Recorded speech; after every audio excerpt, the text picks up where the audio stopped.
Now we are going to discuss the second type of reaction called decomposition reaction. Okay, decomposition reaction. First of all, what is decomposition reaction? That means there will be only one single reactant.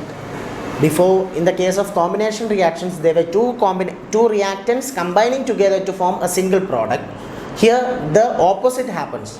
The reactant will be only one. And what is happening here? The single reactant will be breaking into different products.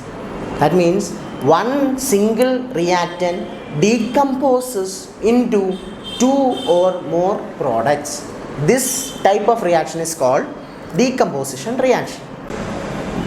So when we are going to explain the experiment of decomposition reaction. So this is lead nitrate. Okay, lead nitrate, I have taken it in a test tube, lead nitrate. So this is a white salt, white color it is, you can see it. So now I am going to burn it. Okay, I am going to burn it means I am going to apply heat. I am going to heat it. That means I am applying energy. So you can see it. I have started burning it. I am applying heat on this boiling tube.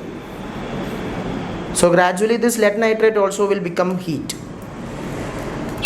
It will start become hot. You just notice the knob. Okay, the opening of the test tube. You have to concentrate on this in this portion. Starts burning. The color of the white salt starts changing.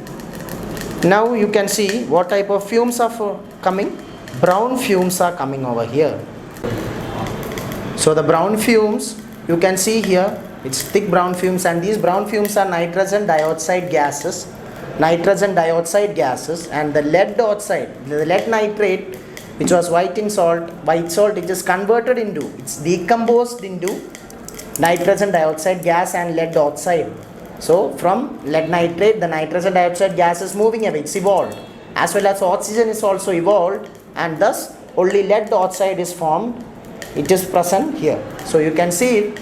You can see the fumes going. The nitrogen dioxide fumes are moving away. It's evolved, and what is remaining here is lead oxide. As you have seen in the reaction, lead nitrate PbNO3 twice. Lead nitrate, when it was heated, we have supplied energy. When it was heated, the lead nitrate was broken down into different components or different products. That means the lead nitrate is decomposed into lead oxide. That's what we have seen. In the remaining portion in the test tube was lead oxide, and the brown fumes which was evolved was nitrogen dioxide. It is gas.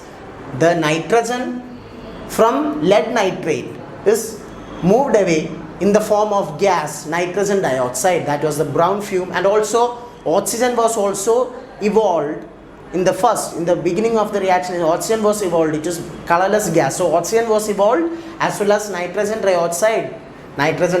The brown fumes was also evolved. Okay. So then the remaining which was seen in the test tube was lead oxide. Okay. So it's clear to you, a single product, a single reactant, lead nitrate, it is decomposed into three different products here. Okay, so this is decomposition reaction. A single product decomposes into two or more products. A single reactant decomposes into two or more products. Clear? Okay, if you write another example, let's take ferrous sulfate. If you take ferrous sulfate, it will, when it is heated, the same way, ferrous sulfate is also a salt, a solid salt. Okay, so if we take it in a boiling tube and if we heat it, we will get ferric oxide plus sulfur gases, SO4, SO3 and SO2 gases. Sulfur trioxide and sulfur dioxide gases will be evolved, and the remaining will be ferrous oxide. So ferrous sulfate is decomposed. This is a single reactant. It is decomposed into ferric oxide and sulfur trioxide and sulfur dioxide. The gases will be evolved, and only ferric oxide will be remaining in the boiling tube. Clear? So these are the examples of decomposition reaction. So once again, decomposition reaction is a reaction in which a single reactant is decomposed into two or more products.